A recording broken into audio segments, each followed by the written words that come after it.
तबीयत बहुत ज़्यादा ख़राब है। बस मुझे चक्कर आ रहा, कुछ नहीं, चक्कर आ रहा है, बहुत ज़्यादा चक्कर आ रहा है। और पेट में इतना ज़्यादा दर्द है, इतना ज़्यादा कि पूछिए मत। सर में इतना तेल आया, मुझे 3 दिन हो गया नहाए हुए, मैं नहाई भी नहीं हूँ। और ऊपर से जितेंद्रा कह रहा रूम पे किस लिए आई है, तो भैया को परेशान करने के लिए किस लिए आई रूम पर। दोस्तों कोई लड़की आने वाली थी और अरे वो नहीं, वो इंसान बोल रहा है, तो इसको कौन सी जरूरत है बोलने का। पर ये मुझे गाली दे रहा है, पर आज आज उसको मैं बताऊंगी। अगर आज आ रहा है ना कहेंगे, आज मैं उसको मारूंगी। कुछ भी हो जाए दोस्तों, मैं मारूंगी, कुछ भी हो जाए उसको मैं मारूंगी। मेरी तबीयत खराब है, या किसी को कुछ फर्क नहीं है। मेरा सर में इतना ज़्यादा दर्द है। मैं कल रात को मैं लगभग 11-12 बजे मैं कुछ नहीं कि मैं चुपचाप आई रूम पर। मैं बोली कि बोलूँगी, इससे बढ़िया चुप रहो। मेरी मम्मी फ़ोन करके समझाई कि मत झगड़ा मत करना, अच्छे से जाके रहना। मैं रही आकर, पर मैं सुबह आई, सुबह सब झगड़ा किए मुझसे, इतना ज़्यादा झगड़ा किए कि मैं कुछ बोली नहीं। बस मेरे पेट में इतना ज़्यादा दर्द था, इतना चक्कर ना, नहीं समझी ना, इसी वजह से वो मेरा फ़ायदा उठा रहा है। पर दोस्तों मैं जितुआ को छोड़ूंगी नहीं। मैं भले से सूरज मुझसे बोले या ना बोले, मैं रूम पे ही रहूंगी। और बहुत लोग का कमेंट भी बहुत गंदा, मैं कमेंट का जवाब भी नहीं दूँ। आपको जो उचित पड़ रहा है आप लोग कमेंट करिए, जो आप लोग को समझ में आप कमेंट करिए, मुझे कोई चीज़ का ऐतराज नहीं है। मैं आई हूँ, बोल रहे हैं कि लोग का नौटंकी खत्म। किस चीज़ का नौटंकी होता है बताइए आप लोग। मैं रूम पे आई हूँ, चुपचाप हूँ, वीडियो नहीं डाली ना, इसी वजह से आप लोग वही वीडियो डाल दी तब नौटंकी नहीं। मैं आई हूँ चुपचाप हूँ, मेरी तबीयत नहीं ठीक लग रही है कि मैं वीडियो डालूँ। मेरा वीडियो बनाने का जरा से भी मन नहीं कर रहा है। इतना ज़्यादा मेरे सर में दर्द हो रहा है, मैं पेट में इतना दर्द हो रहा है कि मैं किससे अपना दर्द बयां करूँ, किससे ना करूँ।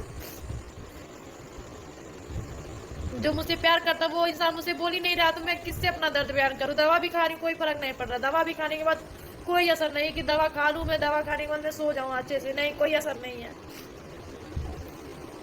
बस भगवान पता नहीं क्या लिख दिए कि एकदम तबीयत खराब रह रहा हमेशा। गई हूँ चेकअप के लिए, तो मेरा बीपी बहुत ज़्यादा लो है। दवा भी खाई हूँ, इलेक्ट्रॉन भी पी हूँ, तब भी कोई असर नहीं है। और सर में इतना ज़्यादा दर्द हो रहा है ना कि मन कर रहा है कि सर कहाँ लड़ा ली। पर आज जितुआ को छोड़ूंगी नहीं, मुझे इतना ज़्यादा टॉर्चर कर रहा है ना कि रूम से निकल जा, निकल जा। हम निकलेंगे नहीं दोस्तों रूम से तो निकल के नहीं जाएंगे। वीडियो आप लोग को हम बना के डाल देते हैं। क्यों से आज जितुआ को मैं छोड़ूंगी नहीं, मैं मारूंगी जरूर। क्यों से मुझे बहुत ज़्यादा गुस्सा लगा है। बताइए, किसी की जिंदगी उजड़े या किसी की जिंदगी बनने बसे थे, उसको वो चीज़ का एतराज नहीं। उसको तो क्या, उसको तो वो सोच रहा कि मैं उसको सूरज को बहला फुसला के खाऊं, जीव रहूं, वो चक्कर में इंसान पड़ा है। पर यहाँ किसी की जिंदगी खराब हो रही, उस चीज़ को उसको नहीं फर्क। बताइए, उस चीज़ से उसको फर्क कि कोई लड़की आने वाली रह चुकी जो मेरी जिंदगी को देख रेख होगा। बताइए आप लोग, बताइए कोई होगा मेरी जिंदगी के देख रहे। जब हम आए, हम सूरज निपटेंगे ना, तो तीसरा कौन होता बोलने के लिए। अच्छा आज दुर्गेश हुआ, जितेंद्र, आज मैं सबको मारूंगी। दुर्गेश भी कह रहे क्या करने के लिए रूम पे आई है तू, जाके चिकनाइपर पे वीडियो बना रहे हो कि आई है रूम पे, ऐसे है। मान नहीं रहे, किस चीज के लिए मानूं मैं, किस चीज के। मैं बोलूंगी, मैं अपनी तरफ से गिरूं, मैं कितना गिरूंगी, मैं तो बोल रही। पर वो इंसान नहीं बोले तो मैं क्या जबरदस्ती जाके हाथ पैर रखूं। अरे तुम लोग को लड़की लाना ला के रखो, मुझे कोई चीज़ का एतराज नहीं है। ना छू, मेरे हाथ के छुए पानी पियो खाओ, मुझे कोई चीज़ का। मैं रूम पे रहूंगी, मैं कहाँ जाऊँ, मैं किसके यहाँ भटकूंगी। आज नहीं कल तो इंसान बोलेगा ही मुझसे, आज नहीं कल 10 दिन 1 महीने के बाद ही बोलेगा इंसान। पर हमसे बोलेगा, मैं ही रहूंगी आँख के सामने, ऐसे रहूंगी। आप लोग बताइए मैं करूँ क्या। छोटू दीदी भी कल घर चली जाएंगी, ये भी बहुत समझाई, इनको भी गाली मिला है कि आ गई हो दलाली बतियाने।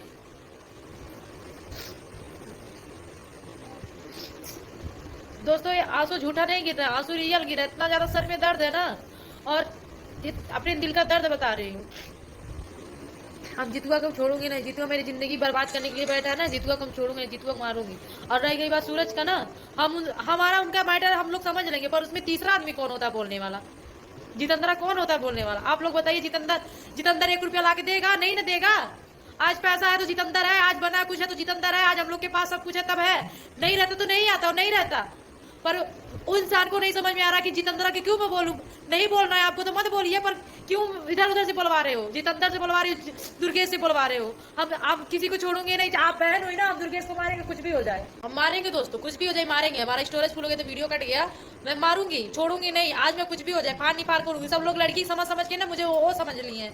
मैं ऋषि मतलब भागी नहीं थी दोस्तों, मैं भागी नहीं थी ऋषि आकर। मैं चुपचाप हट गई थी। क्यों से मैं हार जाऊंगी तो झगड़ा बढ़ जाएगा। मैं गई थी इसीलिए चुपचाप चली गई, ना कोई वीडियो बनाई ना कुछ की। मैं सलोनी के घर गई, सलोनी के पास फोन की, सलोनी गर्मी में थी, फिर ये चली गई अपने घर पे, आती नहीं रहती, यहाँ नहीं रहती थी। उसके बाद मैं चुपचाप चली गई, सलोनी के पास फोन की, सलोनी कहाँ हो, तुम्हारा घर कहाँ है। तो लता पता पता इसकी मम्मी बताई, मैं वहाँ गई और अच्छे से थी। फिर उसके बाद देखिए मेरी मम्मी बहुत ज़्यादा समझाई और उसके बाद ये पीड़ इतना बोला, मेरे मम्मी को गाली दिया कि मुझे गुस्सा गुस्सा है, मैं चली आई। मैं रात को ही मारी होती, पर ना मुझे इतना जोर से चक्कर आ रहा था, मैं दिन भर सोई हूँ, आज भी दिन भर सोई हूँ। आज मैं कहीं गई नहीं, दिन भर इसी रूम पे मैं सोई थी। और मुझे बुखार एकदम बुखार चढ़ा हुआ है, बुखार है, पेट में दर्द है, और मैं दर्द में तड़प रही हूँ। पर इंसान मुझे कोई समझ बोला नहीं गया, चलो ठीक है, कुछ भी है, हम लोग एक बार इंसान हाल चाल वो भी पूछे, क्या हुआ तुझे, क्या नहीं, तबीयत खराब है, चल चल ठीक है, कुछ भी नहीं इंसान बोला है। क्या करने के लिए रूम पे आई है तू, चल जा चुपचाप। मैं कुछ बोली नहीं उतनी समय, बोली मैं नहीं जाऊंगी, कानून की नहीं जा भी तो हम चल जा। कहा क्यों जाओगे, मैं चुपचाप रहूंगी, मत बोलिए हमसे, आप रहिए, हम मैं कुछ नहीं बोलूंगी, आपको कोई डिस्टर्ब नहीं करूंगी। मेरे साथ नहीं रहना, नहीं वीडियो बनाना तो मत बनाइए, पर हम आपको डिस्टर्ब नहीं करेंगे, हम चुपचाप रहेंगे रूम पर।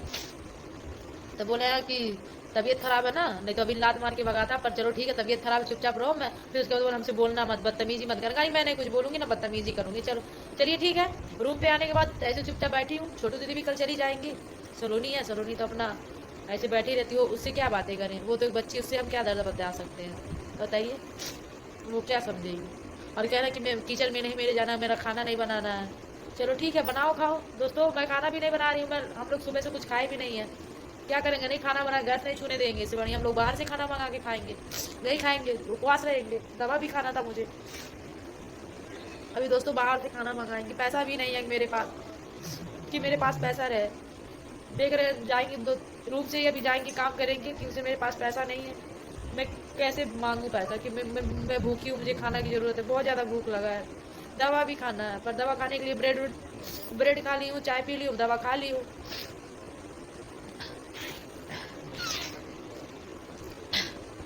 भगवान पता नहीं कौन से दिन दिखा दिए हैं, और क्या करें क्या नहीं। पर आप जितेंद्रा को छोड़ेंगे नहीं, आज उसको पीटेंगे, चाहे कुछ भी हो जाए पीटेंगे, छोड़ेंगे नहीं, पीटेंगे जरूर, पक्का पीटेंगे, उसको छोड़ेंगे नहीं। हमको बहुत ज़्यादा गुस्सा लगा, हम मारेंगे तो मारेंगे, कुछ भी हो जाए। इतना कुछ होने के बाद भी प्रीति नॉर्मल बिहेव करती है। इसकी वजह से ही ऑडियंस को लगता है कि प्रीति और सूरज का मिला जुला हुआ ड्रामा है, क्योंकि इसकी वजह प्रीति ही है। इतना कुछ होने के बाद प्रीति इतना नॉर्मल बिहेव करती है, जो कि ऑडियंस को यकीन नहीं होता कि इतना मार खाने के बाद और गाली सुनने के बाद, इतना जलील होने के बाद प्रीति वापस सूरज के पास आ चुकी है। जबकि आपने देखा कि किस तरह सूरज उसे मार के अपने रूम से बाहर किया था। उसके बाद जहाँ सूरज को प्रीति से माफ़ी मांगनी चाहिए थी और उसे अपनी गलती का पछतावा होना चाहिए था, उसे कुछ समय देना चाहिए था, वहीं 2 दिन भी नहीं हुए प्रीति वापस सूरज के पास आ गई। यही वजह है कि प्रीति का वैल्यू सूरज कभी नहीं करता, उसे मारता है, गाली देता है और उसे जलील करता है, क्योंकि प्रीति खुद अपना वैल्यू करना नहीं जानती। इतना ही नहीं, प्रीति की माँ के साथ भी सूरज ने कितना गलत व्यवहार किया था और किस तरह बातें कर रहा था, जैसे लग ही नहीं रहा था कि वो प्रीति की माँ है। एक दुश्मनों के जैसा बिहेव कर रहा था। उसके बाद भी प्रीति ने अपनी माँ की भी कदर नहीं करी, जो कि एक बहुत बड़ी बात है। और प्रीति का बिहेव ऐसा ही रहा, वो अपने आत्मसम्मान को खुद नहीं समझेगी तो सूरज क्या समझेगा। अगर प्रीति इसी तरह रही झुक के सूरज के कदमों में, तो सूरज उसे हमेशा ऐसे ही मारता पीटता रहेगा।